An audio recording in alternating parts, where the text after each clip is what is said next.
শিক্ষিতরা কথা বলতে পারে না মূর্খের ভয়ে, আলেমরা কোরআনের সঠিক ব্যাখ্যা করতে পারে না জাহেলের ভয়ে, সুদখোরের ভয়ে, ঘুষখোরের ভয়ে। সঠিক ব্যাখ্যা করলে হুজুরের চাকরি থাকে না। নারী জাতি কমলতি কিবা মন্ত্র জানে, প্রেমের রশি গলায় দিয়া আস্তে আস্তে টানে। শহরে বাজারে দেখো নারীদের ঢল, পর্দাবিহীন তারা করে ঝলমল, অন্যকে তার দিকে আশেকে বানায়। দেশটা আজি ধ্বংস নারীর এবে পরদায়, সবার মুখে একই আওয়াজ হায় হায় হায়। ইবলিসের, এবার দেখি কত জোরে ঠিক বলতে পারেন, ইবলিসের বারবন বাংলাদেশে আগমন হয়েছে নারীর বেশে। দলে দলে নিয়া আজি গলা মিলায়, পার্কে বসিয়া ওরা মেলা মিলায়। দেশটা আজি ধ্বংস নারীর এবে পরদায়, সবার মুখে একই আওয়াজ হায় হায় হায়। কথা ঠিক, আমাকে নেতা হিসাবে মানে না। আমি এখন কি করব? আবু জেহেলের স্ত্রীকে আসলেই তুই তো মরদেই না। কথা বলে না, তুই যদি মর্দা হইতি 2-4টা বাচ্চা আমার কোলে দিতি। আবু জেহেল কয় লজ্জা দিও না, জাহাবাতা দইয়াই গেছে। এমন কিছু হারামি বাংলাদেশে আছে, বউয়ের সাথে পারে না, হুজুর গুলাইগে লাগে। আর বেটা আমার সাথে লাইগা কোনো লাভ নাই। যদি আমাদের কষ্ট দাও, কোরআন বলতে না দাও, তুই যখন মারা যাবি উজু ছাড়া তোর জানাজা হবে। মনে মনে বদদুয়া করবো, তুই মর খালি, ঠিক কি না ভাইরা আমার? আব্দুল্লাহ ইবনে মাসউদ আবার কোরআন পড়ে, ম্যাডাম ডাক দিয়া একটা তরবারি নিয়ে যা, ওখানে দেখো হাজার হাজার মানুষ জমা হয়ে গেছে তার কোরআন শোনার জন্য। আব্দুল্লাহ ইবনে মাসউদ একজন বিখ্যাত সাহাবা ছিল, তার কবরটা আমার জিয়ারত করার সুযোগ হয়েছে। আব্দুল্লাহ ইবনে আব্বাস রাদিয়াল্লাহু তাআলা আনহু সাহাবাদের মধ্যে একজন বিখ্যাত মুহাদ্দিসিন ইকরাম, তার কবরটা তায়েফের জমিনে, তার কবর আমার জিয়ারত করার সুযোগ হয়েছে। এই তো 10 তারিখে দেশে এসেছি আমি, সুবহানাল্লাহ বলবেন না? আমার রাসূলের রওজা মোবারকে সালাম দেওয়ার সুযোগ হয়েছে। আল্লাহর ঘর বাইতুল্লাহ তাওয়াফ করা আল্লাহ আমাকে সুযোগ করে দিয়েছিল। এবং হজরে আসওয়াদে চুমা দিলে কত মানুষ সেখানে মারা যায়, সে জায়গায় আল্লাহ আমাকে নিয়েছেন, চুমা দেওয়ার ব্যবস্থা করেছে। হজরে আসওয়াদে চুমা দিলে কোনো গুনাহ থাকে না, বুখারীর হাদিস। আল্লাহ ওটা হলো জান্নাতি পাথর, ওই পাথর দ্বারা বান্দার সব জীবনের গুনাহগুলি মাফ করে দিয়ে দেয়। ভাই জোরে বলেন না ভাইরা আমার। এজন্য জুয়ান বয়সে যাইতে হয় হজ করার জন্য। এখনকার আমার বাংলাদেশের বাঙালি যায় বুড়া বয়সে, দুর্নীতি কইরা, আকাম টুকাম কইরা, যখন ইঞ্জিন চলে না তখন যে হজ করার জন্য। চলে না বেটা ওখানে যে আল্লাহ আল্লাহ কয়। যুবক বসে যাবে, বিয়া কইরা বউ নিয়ে যাবে, হানিমুন হওয়া নেই। ছোট ছোট বাচ্চারা আসছে হজ করার জন্য, আর আমার বাংলাদেশের ছেলেরা দুর্নীতি করে, আগে সুদ খায়, গু খায়, মুদ খায় আগে। কষ্ট হচ্ছে, হোক কষ্ট। আল হাক্কু মুরুন, হক কথা তো তিতা, তিতে কথা তোমাদের গায়ে লাগবে, লাগুক না। ভাইরা আমার, আবু জেহেল ডাক দিয়া কয় ম্যাডাম কি করব এখন? আব্দুল্লাহ ইবনে মাসউদ কোরআন পড়তেছিল, হাজার হাজার জনগণ সেখানে কোরআন শুনতেছিল। একটা বাঘ আয়া রাস্তার 4 কোণার মোড়ে এসে আল্লাহর কোরআন শুনতেছিল। জোরে বলেন। ওই বাঘের কাছে কেউ যাইতে পারে না, ভয় ভয়। আবু জেহেলের স্ত্রী ডাক দিয়ে বলে, তুমি এত বড় নেতা, বাঘরে গিয়া খেদাও। আবু জেহেলকে আমি গেলে বাঘ আমাকে খেয়ে ফেলবে, কারণ বাঘ আমার জন্য আসে নাই, বাঘ মুহাম্মাদের কোরআন শোনার জন্য আসছে। জোরে বলেন।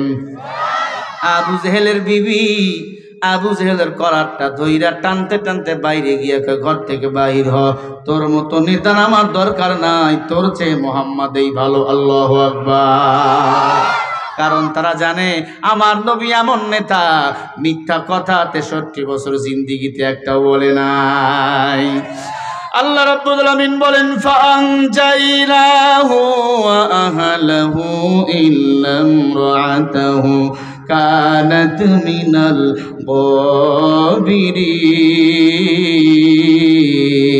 গাবিরিন। চিকন কথা ভালো করে ব্রেন দিয়ে শুনেন, মগজ দিয়া বুঝেন। আল্লাহ বলে দুনিয়াতে যার নেতা হবে ভালো, হাসরের ময়দানে তার হিসাবটা হবে ভালো। ও বন্ধু যুবক, ও সিরাজগঞ্জের মুসলমান, কোন নেতাকে নেতা বানাবেন? গাঞ্জাখোর, ভোটখোর, ভোটচোর, বিড়িখোর, মদখোরকে নেতা বানাবেন না একজন আলেমকে নেতা বানাবেন? বলার দায়িত্ব আমার, মানাবার সিদ্ধান্ত আপনার। وكلهم آتيه يوم القيامة فردا। সূরা মারিয়ামের 95 নম্বর আয়াত। আল্লাহ বলে হাসরের ময়দানে সব মানুষের হিসাব আমি আল্লাহ নেব একা একা। তাহলে তোর কিসের দল বেটা? আল্লাহ দলে দলে কাউরে তুলবে না, সবাইরে তুলবে একা একা, উলঙ্গ হয়ে উঠবো কবর থেকে। ইসরাফিল আলাইহিস সালাতু ওয়াস সালাম সিংহায় যখন ফু দিবে, মানুষগুলো উলঙ্গ হয়ে উঠবে। ও আখরাজাতিল আরদু আসকালাহা ওয়া ক্বালাল ইনসানু মা লাহা। সব দৌড়াবে পশ্চিম দিকে। কোথায়? ওই কিবলার দিকে দৌড়াবে। বলে ওটা কোথায়? আরাফার ময়দান। আরাফার ময়দান হবে ওই মালিক ইয়াউমিদ্দিন, শেষ বিচারের দিন, হাসরের ময়দান। আল্লাহ আমাকে সে জায়গায়ও নিয়েছে। সুবহানাল্লাহ বলেন। জাবালে রহমত, যেই জায়গায় আমার আল্লাহ সিংহাসন বসাবে, বান্দাদের বিচার করবে, যেই জায়গায় আদম এক হইয়া দোয়া করেছে, রব্বানা যালামনা আনফুসানা ওয়া ইল্লাম তাগফির লানা ওয়া তারহামনা লানাকুনান্না মিনাল খাসিরিন। আল্লাহ পাক ওই জায়গায় আমাকে নিয়েছেন রহমতের পাহাড়, ওই জায়গায় দোয়া করলে দোয়া কবুল হয়। ওই জায়গায় দাঁড়িয়ে দোয়া করেছে, আল্লাহ জাহেল থেকে তুমি আমাদের বাঁচাও। বলুন হুজুর, তাহলে আপনার দোয়া কবুল হয় নাই? কে কইছে হয় নাই? ফাআলুল লিমা ইউরিদ। জালিম যত বেশি সীমা লঙ্ঘন করবে, তত বেশি তার পতন, দ্রুত পতন হবে। আল্লাহ একবার যদি এই জাহেলের পতন করে, ওর 14 গোষ্ঠীর নাম নিশানা ওর বাবার মতো থাকবে না। ঠিক কি না বলো? এই মহিলা সবচেয়ে বড় হিংসু। যারা আলেমকে সহ্য করতে পারে না, সে মহিলা না, সে দাজ্জাল। ফেসবুকে দেখলাম আপন স্ত্রী স্বামীকে কেটে ব্যাগের মধ্যে ঢুকাইছে, সুটকেসের মধ্যে ঢুকাইয়া প্যাকেট করে ঢাকায় নিয়ে আসছে বরিশাল থেকে। নাউজুবিল্লাহ বলেন। আপন স্ত্রী, বোঝেন না? আপন স্ত্রী। হায় হায় হায়, যেই বউয়ের জন্য দুর্নীতি করে, সাদাবাজি করে যুবক, যেই বউয়ের জন্য টেন্ডারবাজি করে, মাস্তানি করে, যেই বউয়ের জন্য মিথ্যা কথা বলে, সেই বউ কল্লা কাটছে, আগে হাত কাটছে, পা কাটছে, কেটে কেটে প্যাকেট কইরা সুটকেসের ভিতর ঢুকাইছে। ঢুকে তুলতে পারে না। রিক্সাওয়ালাকে বলছে, এই লাশ, এই ব্যাগটা একটু আমাকে তুলে দিবা। অটোর মধ্যে নিয়ে ঢাকা সদরঘাট লঞ্চে আসছে। ব্যাগটা রেখে একজনকে বলছে, ভাই তুমি একটু ব্যাগটা দেখো, আমি শুধু নাস্তা করে আসি।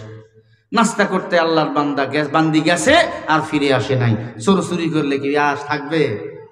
বান্দি তো খুনি। নিজের স্বামীকে কয়েক টুকরা করেছে, ব্যাগের মধ্যে ঢুকাইয়া লাশটা সদরঘাটের মধ্যে রেখে চলে গেছে। এলাকার মানুষ ব্যাগ তুলতে চায়, তুলতে পারে না। সন্দেহ হলে পুলিশকে খবর দেয়। পুলিশের দল সেখানে আইয়া দেখে, চেন খুলে দেখে ব্যাগ আপনার খুলে দেখে একটা মানুষের বডি সেখানে পড়ে আছে। খবর নিয়ে দেখলো যুবকের বাড়ি বরিশাল, স্বামী স্ত্রী কলহ দ্বন্দ্ব, রাতের বেলা স্বামী ঘুমাইছে, স্বামীকে জবাই কইরা মাথাটা আলাদা করছে, পাগুলো আলাদা করছে, হাত আলাদা করছে। আলাদা করাবার পর ও আল্লাহর বান্দা সুটকেসের মধ্যে কইরা ঢাকায় নিয়ে আসতেছিল। এমনও খবর পাওয়া গেছে সে নাকি স্বামীর লাশটা গরুর মাংসের সাথে মিশাল করে বিক্রি করত, গরুর গোস্তের সাথে বিক্রি করত, অথবা ছাগলের গোস্তের সাথে বিক্রি করে দিত। এত বিশ্রী চেহারা, অথবা সে নিজে এই মাংস রান্না করে খাইতো। মানুষ এত সর্বনিচে নামতে পারে না, কিয়ামত আর বেশি বন্ধু দূরে না। স্বামীর কাছে স্ত্রী নিরাপদ, হুন্না লিবাসুল লাকুম ওয়া আনতুম লিবাসুল লাহুন্না। স্বামীর কাছে স্ত্রী নিরাপদ, স্ত্রীর কাছে স্বামী নিরাপদ। এখন স্বামী স্ত্রীকে মারে, স্ত্রী স্বামীকে মারে, কিয়ামত কি বেশি দূরে? অতি নিকটে। মূর্খেরা কথা বল, শিক্ষিতরা কথা বলতে পারে না মূর্খের ভয়ে। আলেমরা কোরআনের সঠিক ব্যাখ্যা করতে পারে না জাহেলের ভয়ে, সুদখোরের ভয়ে, ঘুষখোরের ভয়ে। সঠিক ব্যাখ্যা করলে হুজুরের চাকরি থাকে না। নারী জাতি কমলতি কিবা মন্ত্র জানে, প্রেমের রশি গলায় দিয়া আস্তে আস্তে টানে। শহরে বাজারে দেখো নারীদের ঢল, পর্দাবিহীন তারা করে ঝলমল। অন্যকে তার দিকে আশেকে বানায়, দেশটা আজি ধ্বংস নারীর এবে পরদায়। সবার মুখে একই আওয়াজ, হায় হায় হায়। ইবলিসের, এবার দেখি কত জোরে ঠিক বলতে পারেন। ইবলিসের বারবন বাংলাদেশে আগমন হয়েছে নারীর বেশে। দলে দলে নিয়া আজি গলা মিলাই, পার্কে বসিয়া ওরা মেলা মিলাই। দেশটা আজি ধ্বংস নারীর এবে পরদায়, সবার মুখে একই আওয়াজ, হায় হায় হায়।